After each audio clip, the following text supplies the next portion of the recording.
वक्फ का मतलब है देवोत्तर, भगवान को, खुदा को समर्पित।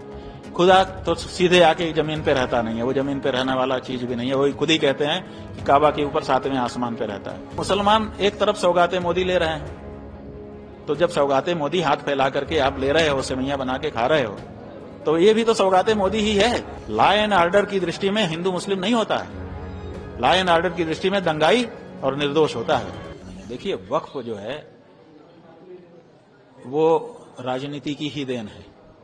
किसी समय राजनीतिज्ञों ने ही उसको मान्यता दे दी थी। विशेष करके जब भारत पाकिस्तान में अदला बदली हो रही थी, तो जो मुस्लिम यहां से जा रहे थे वो चालाकी कर रहे थे। क्या चालाकी कर रहे थे कि हम चले जाएं और हमारी जमीन हमारी ही रह जाए, तो हम वक्फ कर दे रहे हैं।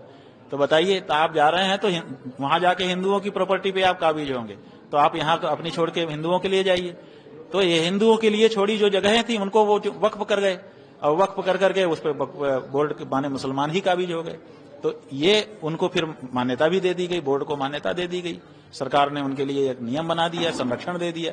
तो ये राजनीतिक संरक्षण के कारण वक्फ बोर्ड के बाद इतनी संपत्ति आ गई, जबकि उस पर अधिकांश पर हिंदुओं का दावा था, क्योंकि जो पाकिस्तान की ओर से हिंदू आए थे उनको उस जगह को आवंटित किया जाना चाहिए था। अब हो गया। अब वक्फ का मतलब है देवोत्तर, भगवान को, खुदा को समर्पित। खुदा तो सीधे आके जमीन पे रहता नहीं है, वो जमीन पे रहने वाला चीज भी नहीं है। वो खुद ही कहते हैं कि काबा के ऊपर 7वें आसमान पे रहता है। तो वो तो वक्फ कर दिया आपने, उसको समर्पित कर दिया, वो तो कभी आके रहेगा नहीं। वो क्या करेगा, अपने बंदों को कहेगा कि आप यूज करो, माने मुस्लिम समाज के हक में उसका उपयोग होना चाहिए। अब वक्फ बोर्ड से ऑडिट किसी ने कभी नहीं मांगा कि तुम्हारे पास कितनी कुल जमीन है, उसमें से कितना तुमने उत्पादन किया, कितना मुसलमानों के लिए उसको लगाया। कभी किसी ने 78 साल में कोई ऑडिट ऐसा नहीं हुआ। आपने सचमुच उसका उपयोग किया कि नहीं? 12 साल तक अगर कोई खेत परती रह जाता है तो ये राज्य की सरकारें उसको राजसात कर लेती हैं कि नहीं? परती रह जाने पर कि परती है, आप जोत बो नहीं रहे हैं इसलिए हम राजसात कर लेंगे। अब 78 साल से इनकी जाने कितनी जगहें परती पड़ी हैं, आपने कभी राजसात नहीं किया। आपने कहा कि वक्फ बोर्ड का ही नियम चलेगा। अब आप राजनीतिक दृष्टि से संरक्षण देते रहे, अब राजनीति बदल गई, अब राजनीतिक दृष्टि से उसमें संशोधन करना चाह रहे हैं। संरक्षण भी राजनीतिक लोगों ने किया, संशोधन भी राजनीतिक लोग कर रहे हैं। मुसलमान ही इसमें कहीं ना कहीं कारण है। अब मुसलमान एक तरफ सौगातें मोदी ले रहे हैं, तो जब सौगातें मोदी हाथ फैला करके आप ले रहे हो, सेवैयां बना के खा रहे हो, तो ये भी तो सौगातें मोदी ही है। इसको इनकार क्यों कर रहे हो, थू थू क्यों कर रहे हो? ले लो। तभी तो मुर्शिदाबाद जैसी घटना हो रही। भाई, मुर्शिदाबाद जैसी घटना कोई भी करे, मुर्शिदाबाद जो है, देखिए ये जब लॉ एंड ऑर्डर का सवाल आ जाता है, उसमें जब कोई मुस्लिम हिंदू कहता है तो हमको बिल्कुल समझ में नहीं आता। लॉ एंड ऑर्डर की दृष्टि में हिंदू मुस्लिम नहीं होता है, लॉ एंड ऑर्डर की दृष्टि में दंगाई और निर्दोष होता है।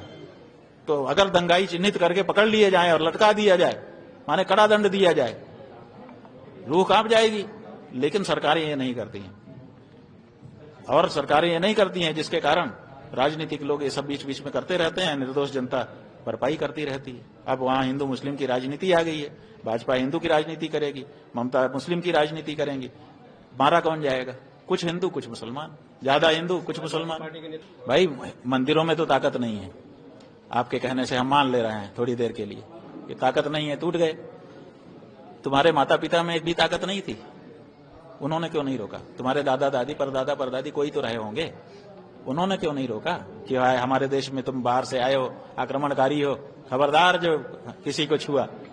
हम तो मस्जिद को भी बचाते हैं, आप तो सबको बचा रहे हो ना, तो आपने मंदिर को क्यों नहीं बचा लिया? आप तो राजनेता हो, आपकी दृष्टि में तो सब होना चाहिए। हमसे जुड़े रहने के लिए हमारे YouTube चैनल को सब्सक्राइब करें और नई वीडियो की नोटिफिकेशन के लिए बेल आइकॉन को दबाएं।